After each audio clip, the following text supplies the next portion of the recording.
Hey, Clint here, Crimson Landscape. Here to talk about your backyard design. Alrighty. Um, so I wanted to put together a first draft design, let you see it. I recommend you mark it up. I'll send you a 2D image as well. Maybe you can make some notes on. We'll do a Zoom call and make some changes as well. Or we can skip the you mark up, then we can go straight to Zoom call. Your choice. Okay. I'm gonna walk through this and kind of what I found and recommendations. All right. So got the pads. These are 16 inches from the house. 16 inches from the house over here, as discussed when we met yesterday.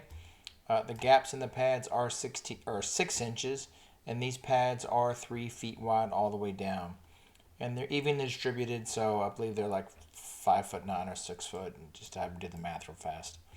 Let me go to 2D mode here. Let's see what this pad actually is.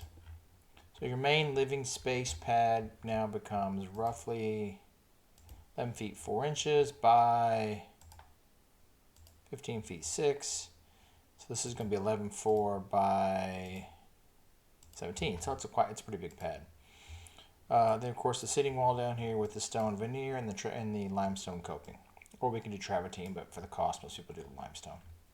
Okay, don't get wrapped around the axle on the stone. We'll cover that at a later date. I did the gravel. I did a Tejas gravel, a gray gravel, because your brick has a lot of gray to it. We can do a round as well, but don't sweat the details on this. I just wanted to see it with the gaps.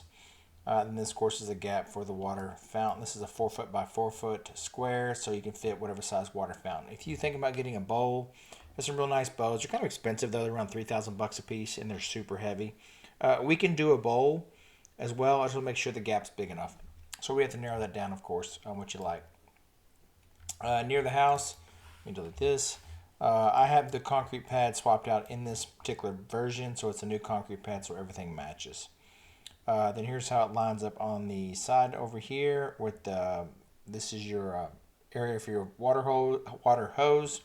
Then over here again, this pad over here is optional. If you don't think you need it for anything, then I wouldn't do it. I would just leave it gravel or something. But if you think you can use that space for something, we can go with concrete.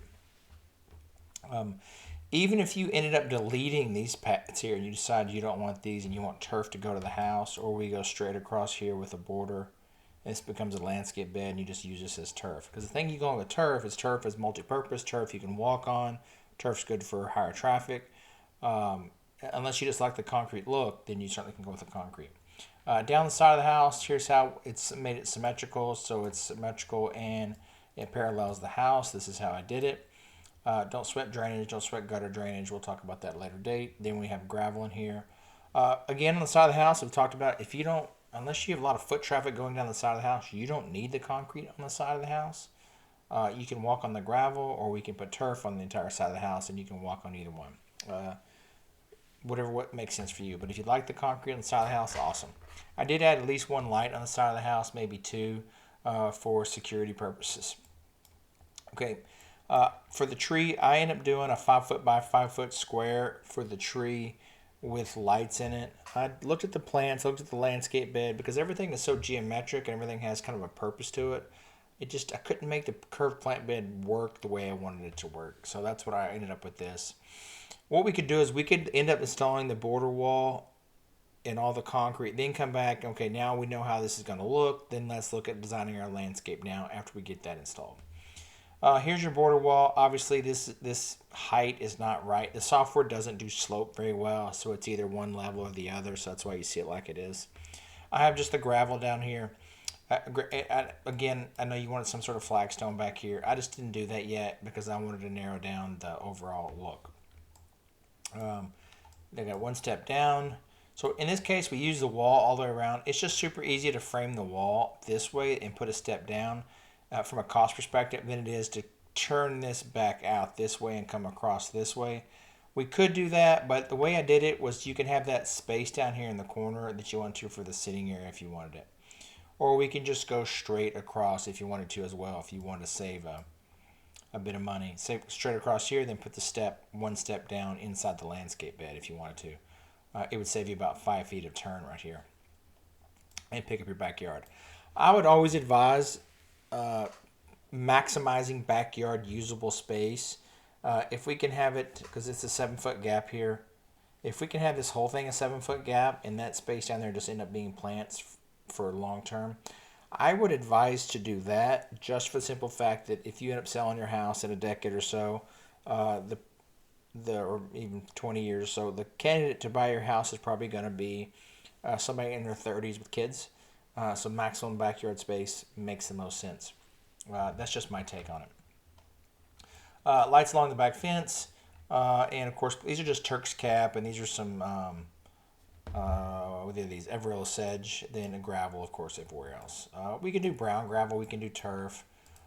We can certainly do turf. This costs more, but if you want a turf in your gaps, I'll let you see how that looks. That's what it looks like with turf in the gaps. So that's what it looked like with turf everywhere.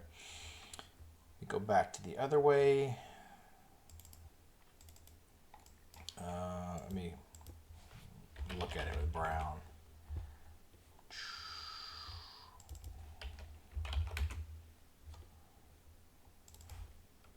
So there's brown. You have a pretty color house. That gray tone really pops. So I think that gray would probably look the best. That's my take on it. You want to go with something a little rounder. So that's a bit rounder and make that a little bit bigger.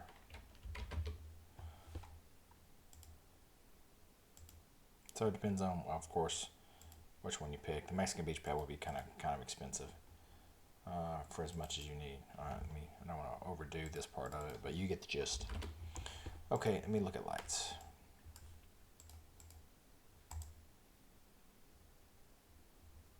Give me just a second. There we go. Okay, so you got your lights along the house. 3 on this side, 1 on this side. We could do 1 over here, 1 here, and 1 in the back here. And then, of course, 1 security light over here. Maybe add another security light there. While we're doing this project, we can just as easily send lighting around front as well. If you want lighting in front, no big deal there. A couple lights on your big oak tree. It's just, you see I got it front and back. I left this as a stump just so you can see the space. And of course, lights along the fence. This is a soft white. It'd be a 3000 Kelvin would be the color. And as we talked about on site, we give you a remote control, and you just hit with the remote control. You just change the light color to whatever specific color you prefer. All right, we come back this way, let you see it. Okay, let me go to daylight and let you see it from the aerial view. There you go. There's the aerial view.